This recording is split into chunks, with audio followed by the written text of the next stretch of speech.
Hello and welcome. I'm Cassie from the Carers Place, and today we have Tanya from Starting Fresh here to talk all about organisation and planning to really overcome overwhelm and create a little bit of ease in our lives. So welcome, Tanya. It's wonderful to have you here. Hello, thanks for having me. How you going? I'm very well, thank you. Really excited to really get into this, get stuck in and give the people some really good tips. But firstly, love to know a little bit about you and how you came to do what you do. Well, I'm married to John for 23 years and we have 3 children. And I used to tell people I would organize and declutter for friends and family for over 20 years. But truth be told, my grandfather reminded me that I used to ride my bike to their house once a month and organize cupboards for them when I was a young one. So I've actually been organizing forever. Not much of a child. It's kind of like in your veins. It's in the blood. It's in the blood. Yeah, so awesome. But I went to a business just over 4 years ago now. And I love it. It's my passion. It's what I love to do. I love to be able to help people who are just lost and confused and can't figure out, where the light at the end of the tunnel is. And I love to help them get that zone created the way they want it, but they just can't seem to get there. So yeah, it's fun. Beautiful. It sounds like it's a really tangible space where you go in, you have a start, you overcome this big mountain, and you have a great clear outcome at the end of it, and you clear a whole lot of clutter out of people's minds and their homes as well. So it's not just the physical, right? Oh, definitely not just the physical. In fact, quite often the physical ends up causing problems for the mental anguish, and it becomes it's too hard and I can't do it and I can't get anything done. And it causes a lot of headache and stress for people when they're living amongst disorganization. I see it so often. And then as we work together and we start to clear the clutter and start to get things organized, there's always a moment of panic because it actually gets a little bit worse before it gets better. But I always have to tell them, breathe, it's okay, we'll get you there. And then we get it to the point of organized and the clutter's gone and systems are in place to make life easier. I get the whole family involved if that's what needs to be done. And we find a system to suit each individual household so that at the end of the day, they're not sitting and staring and going, I can't live like this anymore. They actually feel better. They know everything's got a place, everything's got a system, and it just frees up the brain. I love that. There's a couple of things there. So I know for me that when I have clutter around, I'm just like crazy, right? I can't think straight. I can't process things properly. It's very much a clear the clutter, clear the mind thing for me, but that's not necessarily as obvious for other people. But what I liked about what you were saying is because some people say, oh, I love my mess and, it's the only way I can live. But there are still those issues there, right? But what I loved about you is it's one thing to have a tidy house, if you like, but another to have systems that manage that space or that process. And that's what is really key, I think, for setting yourself up for success, right? To create a long-term strategy or something that's manageable and maintainable for the longer term. So love what you're saying. Oftentimes what I'll tell people, because they go, oh, your house must be so organized. And it is. It's organized. But it gets messy because we have children and we have teenagers in the house and we have more teenagers in the house. And, that's called life. So at the end of the day, the other day I had an extremely long day. I sat down. I kicked my shoes off and they stayed there till the next morning. Oh, well, your house has yeah, it's got to be home. Home's got to be a soft place to fall. Yeah. But when it isn't a soft place to fall and it causes you stress, it's usually because things aren't organized and things aren't put away or things don't have a place to be. And you're shifting things from pillar to post and there's no system. So yeah, I'm big on systems. I love systems. Yes. So, and it's about what works for you and what suits you, right? So it's not a one size fits all kind of thing. And that's what you were saying earlier is we work out a system that's going to work for you and yours, right? For my family, it's not going to work for your family or your neighbor's family because, well, right now we've got a 20, 19, and a 17-year-old. Okay, so our lives are a little bit different at the moment. Our lives 10 years ago was a school run, you know, whereas now everybody. So even if we get a system set into place, one day working with somebody, in 5 years, that system may not be working anymore because their lives have changed. An extra body's moved, a body's moved out, you have an illness, you don't have an illness, that's gone. You could get rid of all the medication or, you know, something like that, you know? It chops and changes, your vehicle changes, your home changes. So even what I tell people is just because you had your kitchen set up this way in this house, it doesn't mean that's how you're going to set it up in this house, because it runs differently. Every time you move, you have to think a little bit different. It's going to be a different setup. And just because it works for your friend, it doesn't mean it's going to work for you. So part of the process when I'm helping clients is we come in and ask a lot of questions. And at the end of, you know, with working you, we come up with a couple of solutions. I'll throw a half a dozen ideas at you, or sometimes more, depending on what the scope is. And you generally know what you want it to be. You just haven't figured out how to get there. So you know you want it to go from A to Z, but you can't figure out the steps to get to Z. Whereas I could come in and figure that, because I'm fresh eyes looking at it, and oh gosh, been doing it forever. So and it's not, you're not living in it, so you've got a different kind of view. So let's get straight to it. What are some of the things that we can organize that are immediately going to help clear some of that brain clutter, or that mess in our brain? Ladies, handbags. No, seriously, think about it. Think about it. Okay, that's pretty huge, because even as an organizer, if my purse or handbag or wallet is driving me nuts, then I've got to sit and I've got to clean it. Like I was just getting a massage today, and I sit and I went, oh, I've got to get all these receipts into the office. It's making my wallet look untidy. So that's, you know, so that's one. And if you don't have a handbag because you've got toddlers and it's the diaper bag, you throw everything in there, clear it, sort it, do it. Find a compartment situation that's going to work for you. Pinterest can be your friend, and Pinterest could be hell. So Pinterest can be good because you can find really good ideas, but then you have to remember most things on Pinterest are definitely staged. And so you're never going to get perfection. Okay, so on top of that, the second thing, seriously, your bathroom. Your bathroom. We live in our bathrooms. And if you're shifting your lotions and potions bottles all the time around trying to find that certain one, gut it. Do what you can. If you like to use, you've got 3 open bottles of the same shampoo, chuck them all into one. Do yourself a favor and have a clear, clean bathroom. And it starts your day off and it ends your day off. Because let's face it, we are in there in the morning and we're in there at night. That's a really, I feel a key thing is to have your bathroom just schmick. And it doesn't have to be spotless. I mean, it should be for hygiene, but I'm talking just have your routine set out. Find something that's going to work for you. Don't spend $1,000 on expensive stuff. I never recommend doing that. Never. I always say use what you have. And if you have to buy something, go Kmart, cheapest chips. You know, don't spend a lot of money. This way, work or it breaks, you're not upset. Okay, so handbag and your bathrooms. Number 3 is your car. Seriously, that car, not your kitchen. I'm going kitchen. Kitchen. We're talking small tackles, okay? We're talking small tackles. Yeah. When I get hired to do a kitchen, it usually takes a good day. So not to scare you off, but a kitchen can take a good day. So cars, nothing. So it's not a rubbish bin?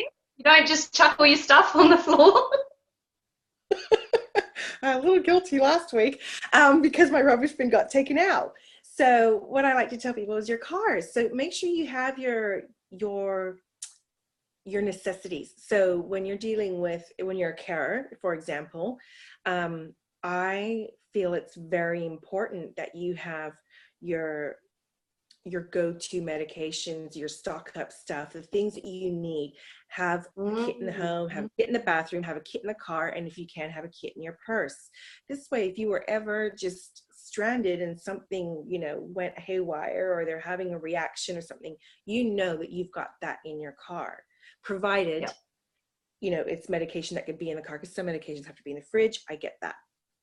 Yep. So about cars, it's important, you know, even to have that little pouch of snacks or extra waters in the back of the car, just things like that that just, you know, help. And then I tell people, you know, in South Australia especially, we are inundated with the shopping bags. We forget to take them. We have 1,000 shopping bags. We all do.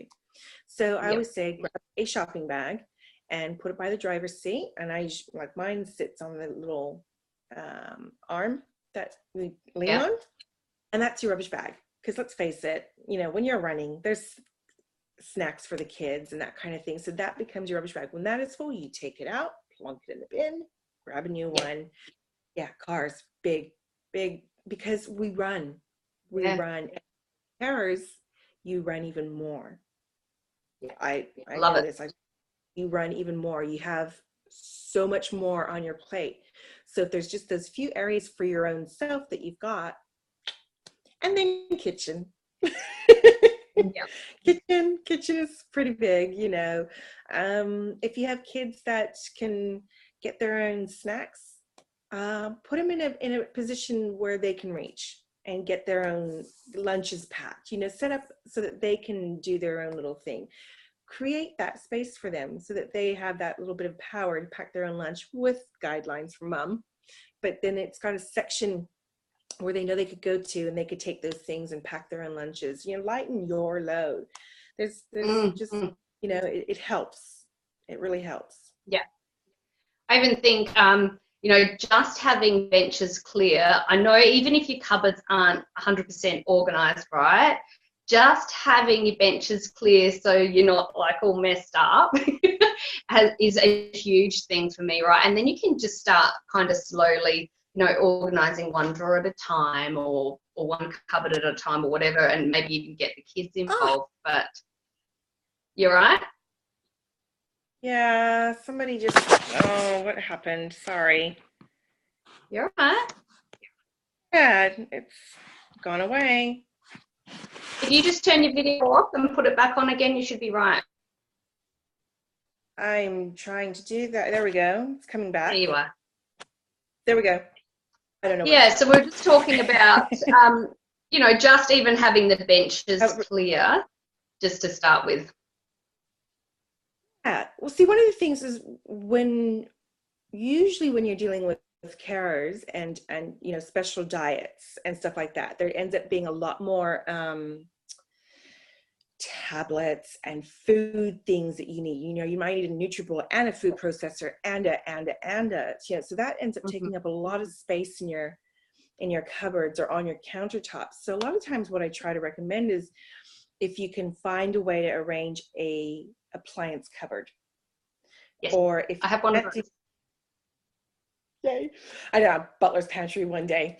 If you can't do that, you know, there's things you could do, like go to IKEA and get shelves, or even to Kmart and get shelves, or Cheap as Chip and get shelves, and maybe it's not in the kitchen, it's just off to the kitchen depending on your home, and you just have these shelves set up and everything sits on there and they're still easily accessed for you to use when you need them, but it's just, it'll clear the counter for preparation. So there's little hints and tips and tricks and things that you can, you know, think outside the box. Just because the kitchen, I could told one client the other day, just because they said that the pantry is supposed to be the pantry, maybe don't use it as a pantry. Really? Yeah, maybe absolutely. Last year, I did exactly that. I went and got $15 shelves, right? So they're not expensive because they weren't going to hold, you know, heavy stuff. And so they're about this high. And I got those cheap boxes and I categorized, you know, powders are here and medications in here and appliances are here and whatever, and they sit on those and they're out of the way. They're not quite in the kitchen, but they're very easily accessible, and it's created a whole heap of space in that kitchen area. And the other thing is, you know, plastic containers I get for medication, because, you know, often medications will come in bulky packaging and that sort of thing, and they don't all fit in a nice little neat compartment. So I find that, one, it keeps it clean. Two, it's all nice and organised and together. You can put a label on the top of it that says what you need for when or whatever, but you take it out, do what you need to do with it, and you put it away. And then you don't have stuff sprawled and you're not looking for things, right? Because that's the thing, isn't it? It's creating ease so you can find things nice and quick. Perfect. Yeah, it's all about making it easy for you, because when you're running and you're tired and you don't want to have to think, it's just, and being disorganized actually adds that stress. So when you are and you are disorganized and you don't know where things are, you're actually stressing yourself out more because you can't find this, you can't do that, you don't know where your underwear is, you don't know where your toothbrush is. Simple things that, you know, most people take for granted on a day-to-day thing is actually more of a headache for carers because they have so much on their plate. So yeah, definitely ease of access and sorting and organizing is huge. Yeah, and it's kind of like a vicious cycle, right? So you get overwhelmed because there's all this clutter or you can't find something, so you get stressed out. And then what happens with the stress response is the frontal lobe of your brain kind of shuts off to protect you, and then you can't think clearly. So it's a vicious cycle. So setting yourself up small chunks at a time, like you said, is really, really important. It's going to create ease in the longer term for you, even though it takes a little bit of time to start with. Yes, yeah, and you can start small, 15-minute tasks. Set yourself aside 15 minutes and just organize that one little thing. You know, it could be the medicines. It's, you know, or it could be, I'm just going to do that one shelf on the pantry because I know there's food there from 1982. You know, like We've all been there. I've seen it. So yeah, absolutely. 15-minute tasks. It does help. It really does. Yeah. Awesome. I had all these questions written for you, right? And through our discussion, we've covered them all, which is normal. So do you have any other tips or ideas on perhaps where we can start? Because quite often I think people go, oh, I've got to get organised, but oh, God, it's too much. Is that a time where we get some help from outside, or what do we do? How can we work this so that it's not going to be adding more to our plate? Okay. Yeah, definitely get some outside help if it's just in the way too hard pile, especially if it's a big job. Outside help really does, because what it does is it means you don't have to think about this. So I've worked with parents with children with autism, and they have to stop what they're doing to be with that child, where I keep going and get stuff done for them. So sometimes the outside help is what you need, but if that's a problem with affordability, then I say you start small.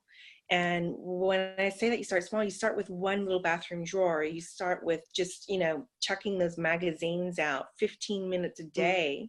You'd be amazed at how much you can actually achieve. But if it's in the just too damn hard pile, then outside help is out there. And I'm not the only organizer. I think I'm the best organizer, but I'm not the only one. And sometimes it's about asking friends and family to help. But even then, I with getting friends and family. And the reason I caution that is they think they know best.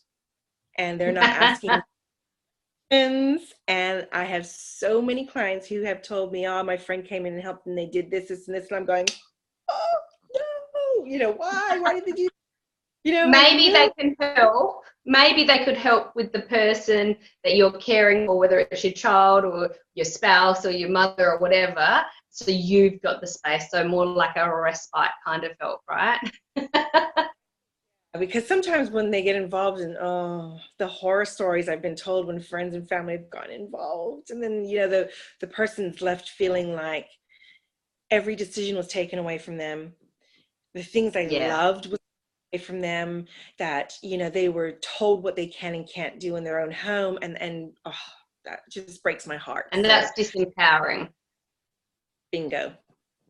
Yeah. Yeah.